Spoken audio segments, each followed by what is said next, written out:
Remember see how that box worked before? You tighten this screw up. As you turn it to the right, this is going to flop up behind the sheetrock, and then you screw this in. What I like to do, if the sheetrock's about 1/2 inch to 5/8, I like to make this about 3/4 or so, because when you start tightening it, if you just barely have this started on the screw, which means I usually come out with the screw at the end of this, maybe 1/8 of an inch or so, and that's usually good for 1/2 inch sheetrock.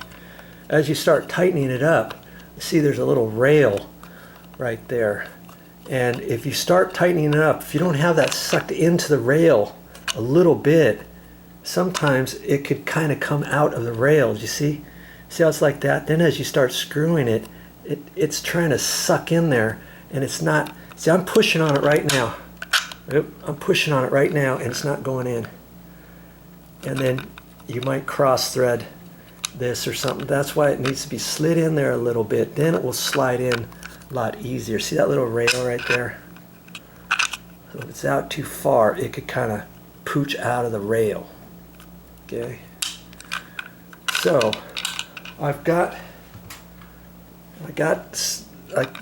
unscrewed these on some other ones. Okay, so I've got 2 of them here for this box and 2 more.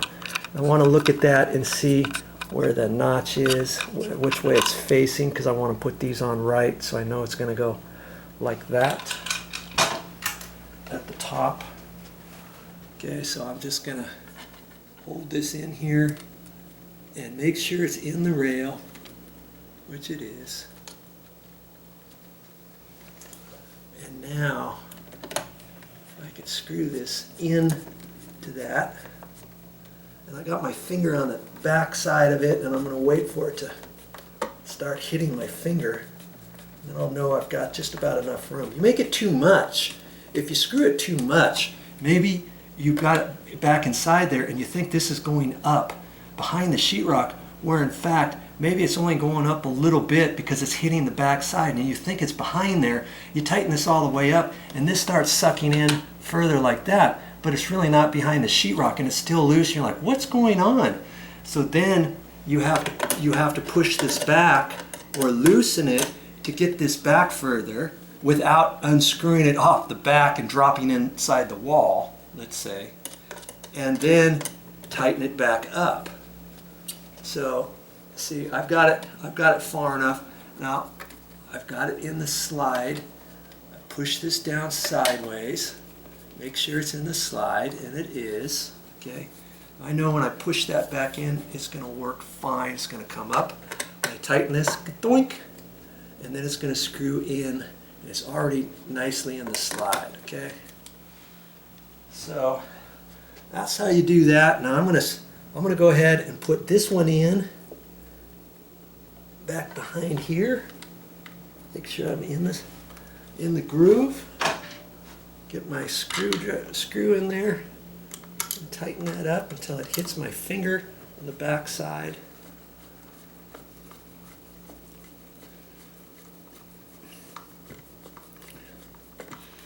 Now I'm feeling it. I'm going to let it go just a little. And now what I do is I push this screw all the way in. If you have that screw like that, obviously it's not going to push behind the sheetrock. Okay, so I'm going to push back, and now I can just like loosen it, and that's lifting up the flap. Got the flap up. I got that flap up. Push that back in there. Hold it. As I tighten this, this is going up like that behind there, and now it's screwing in up against the back side of the sheetrock. This one here, as I tighten it, it's right like that. Now as I tighten it, it's going to go like that. And now it's facing straight down, and now it's sucking in towards the back side of the sheetrock. You just want to make it snug. You go too tight, and you could crack that back there, the sleeve, and then it might snap off later. Okay, there's only a certain amount you want to go. Okay, that's why I can't understand. In this one condo, 5, let's see, 1, 2, 3, 4, 5, 6, 7, 8 of these clips were broken off. That's unheard of. Okay, so now I can put that on, and here's the little nut. And the thing with that is you want to be real careful you don't cross thread it on that plastic threads. Okay, you gotta hold your mouth just right to get it started.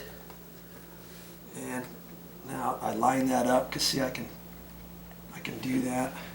If you're having a hard time lining it up, you can take your measure. I'm on a piece of trim there, that's 21. I hold it down there and run right at 21.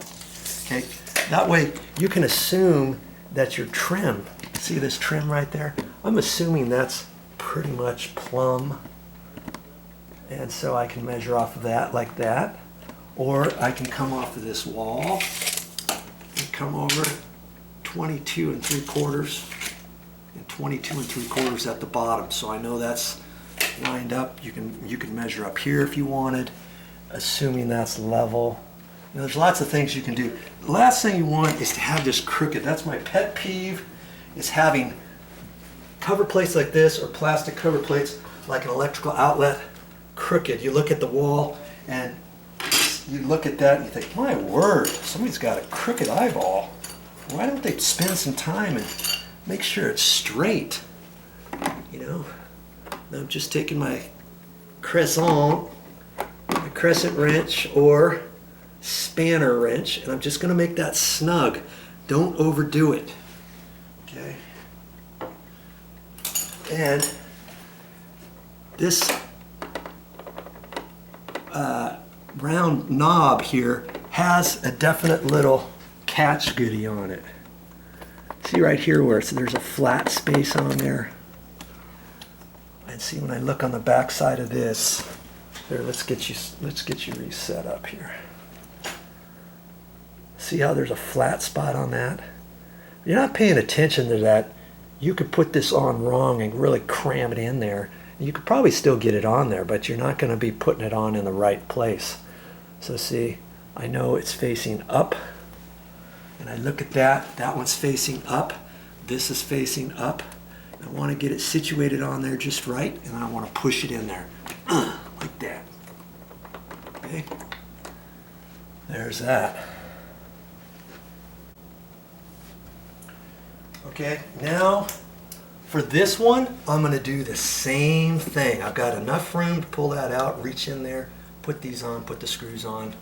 Okay, make sure you get these in the rail. Do a good job.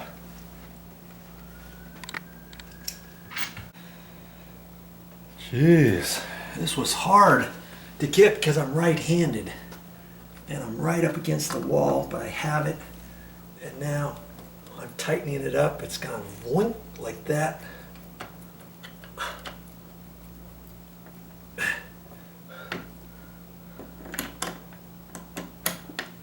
Now this one's going down this way.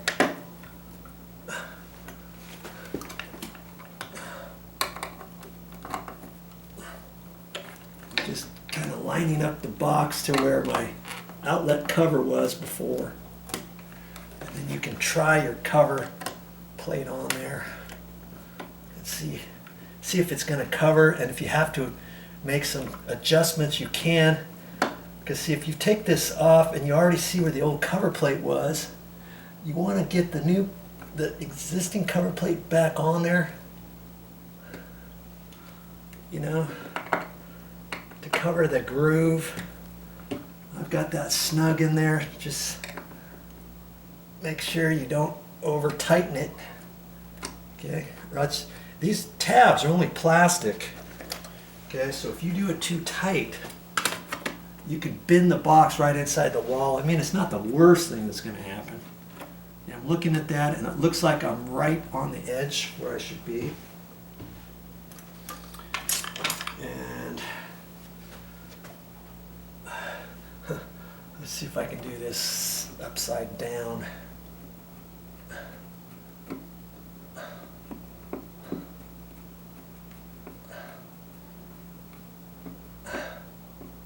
Just make them snug.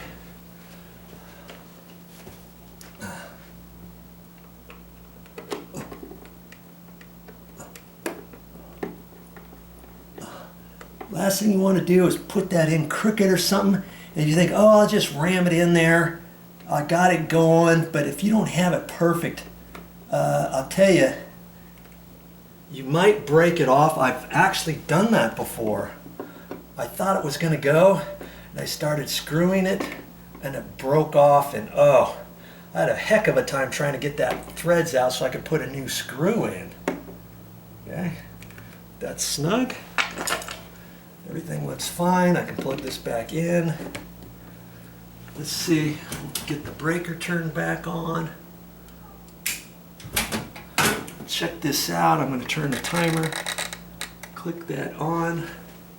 The power's on.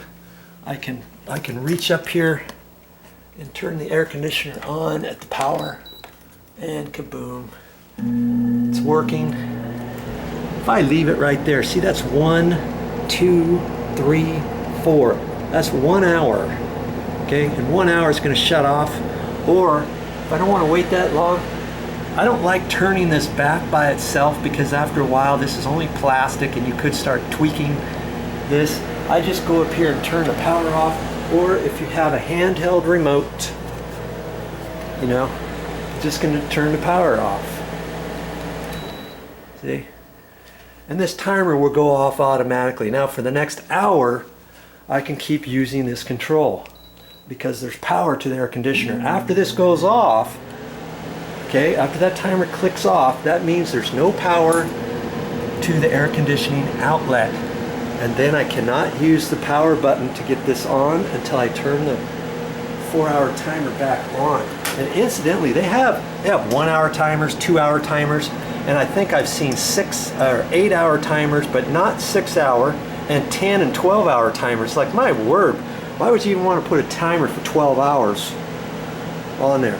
My thought is 4 hours should be plenty, you know, for somebody to stay in their condo or whatever before they go out to the beach or what have you. Okay? All right. There you go. Now here's a tip for you. Before you take this off, okay, to screw it back on there, I'm gonna tighten it up first, because it's the first time to get it in here all the way. And see, I'm struggling a little bit just to get it into these threads this way, you know, hanging on to it. And it's going, and I want to make sure that it goes nice and easy. See, I'm within a 1/2 inch right there.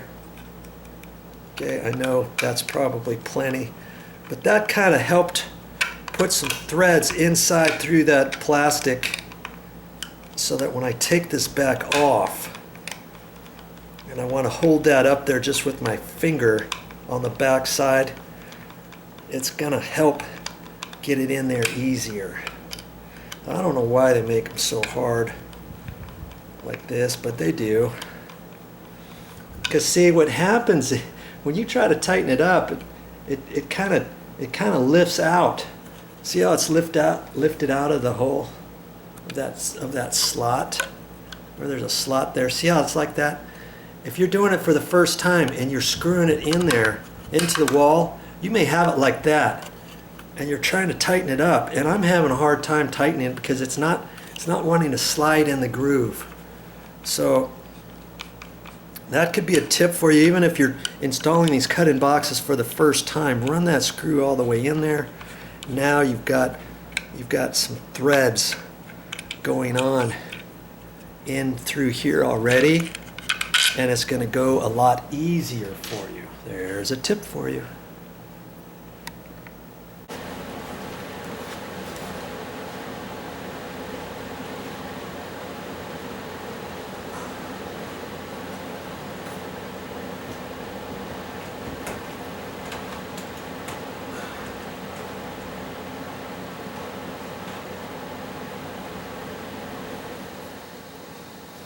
That's all I have for this time, but I'll be back with more videos.